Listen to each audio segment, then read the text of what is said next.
good morning. This is 46 Family Angle channel. I hope you are all clear, you are fine, you are doing well. On this channel, purposely we work on family, calm, connected homes. Today's topic is communication. And we are having a challenge of 5 minutes rule about communication.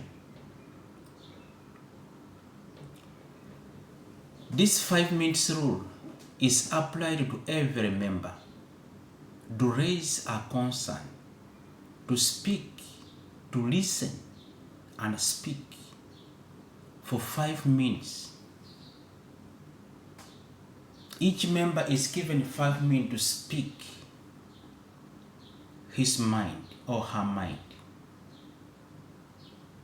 Why do we make this challenge? Is to avoid interruptions and negative arguments. In these 5 minutes, we know communication is not only to speak, it is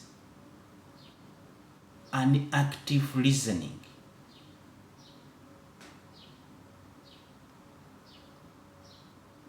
Communication is not to air something out, it's not to open, to say, but it is active listening. Understanding the topic or the issue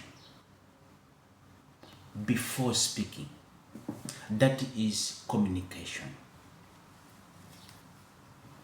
So what is communication in the family? What is the use, the value of communication in the family? We know communication is a connective tissue. Is a connective tissue of the family. Is a joint anchor where the family is connected. And when the family is connected, it means they have healthy or good communication. And when this joint is loose, it means they have no positive communication. So communication is a connective tissue. It's a connective joint of the family. It is what transforms the group of people who are staying together or under the same room, the same place. With healthy communication, it brings these people into cohesive and supportive unity. You'll find a room, maybe extended family, nuclear family, or any other type of family, but when they have positive communication, you will find that family is cohesive, it is attached, and it is supportive to each other. Without healthy communication, that brings about trust and transparency. There is no cohesive effect. There is no support. Support is selective, not to all members, because no one is happy to each other.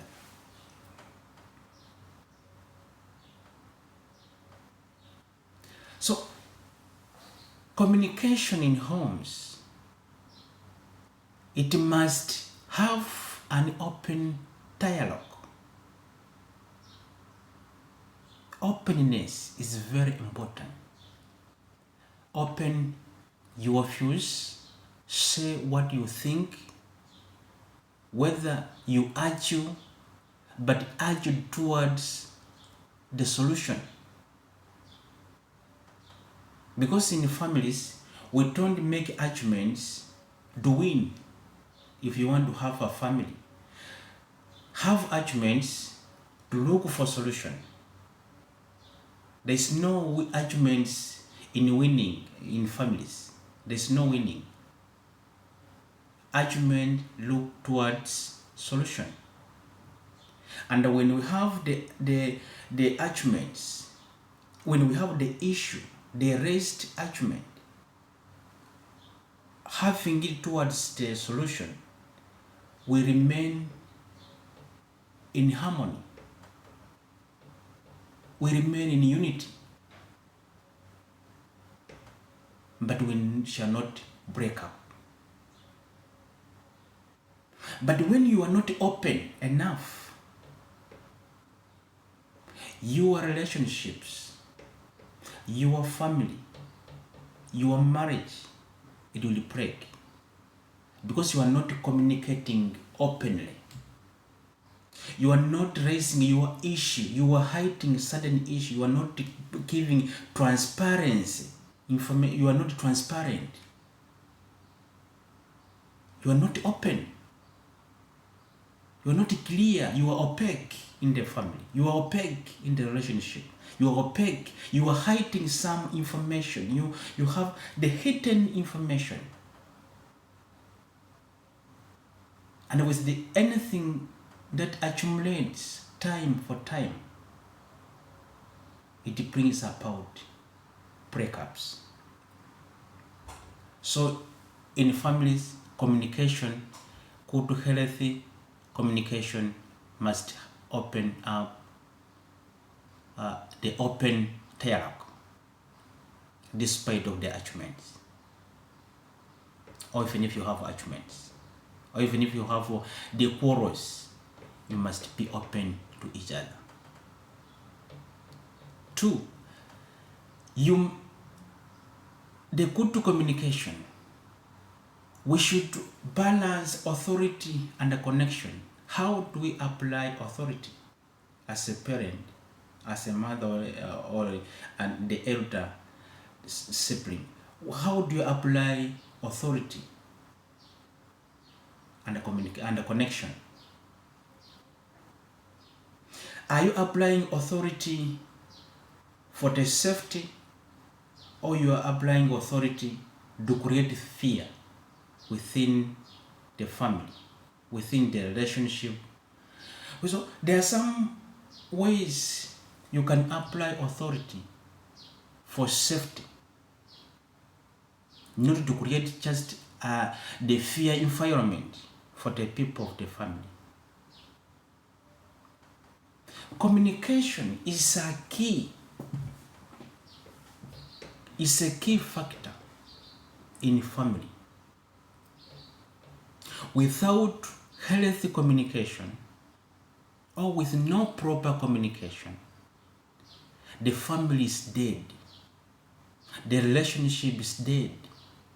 Friendship ends because there is no healthy communication. So the active empathetic listening,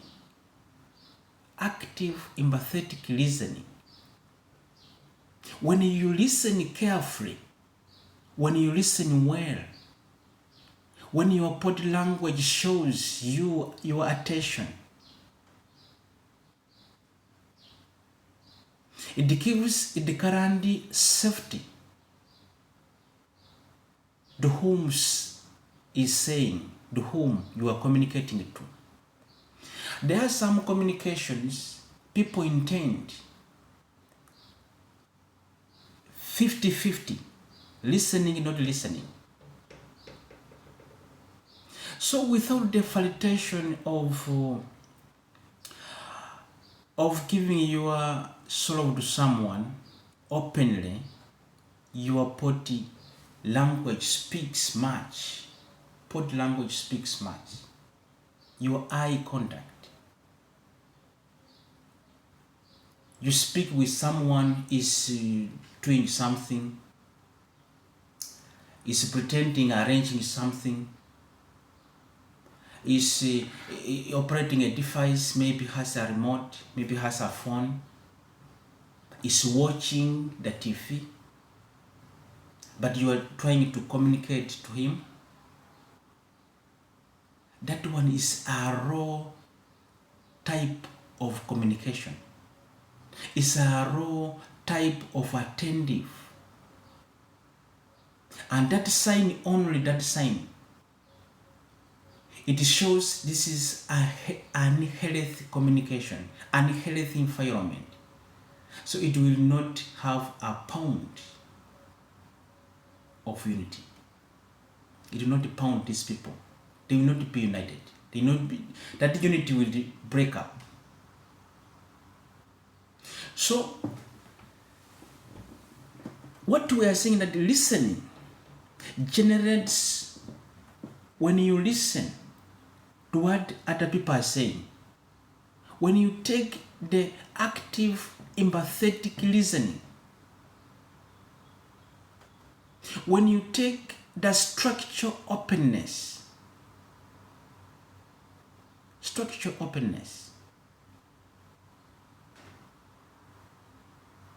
you will have a pound unity.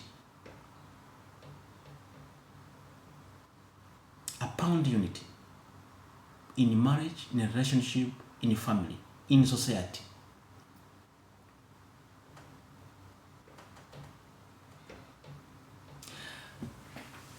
I had a friend, he said, to avoid arguments in home, he decides to be passing by, just not to ask anything, just look at, keep quiet. Look at the issue, keep quiet. He thought he is managing the problem, forgetting is creating more room for problems. The more you listen thinking you are solving the problem, the problems, the way they grow. Try to handle problems through communication when they are still at a lower stage. So communication is very important when you listen, when you give other people a chance to listen or to speak.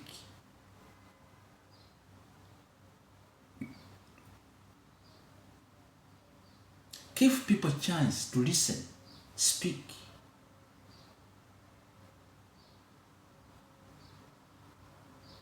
The yield is positive. You will gain something out of it. Your marriage will grow. Your relationship will remain. But if you don't listen, if you don't have argument toward the solution, that you are having argument to win, you will break.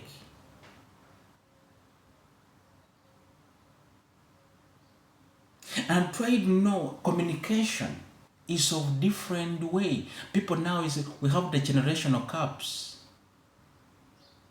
The way people now speak different than the traditional way of speaking.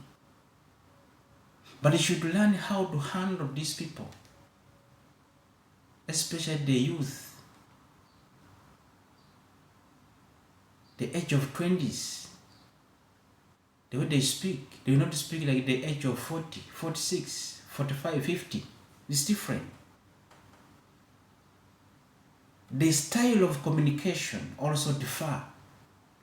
So when we have the differing style of communication, you should learn how to handle or to manage, to have a healthy communication for lasting pounding of the relationship, marriage, friendship, society, or community. Have you ever seen families breaking up because of communication? Have you ever experienced any breakup because of miscommunication? Try to apply the rule of listening, the active, empathetic listening, and give a proper structural openness for your safety and your family. For your safety and your family and our generations.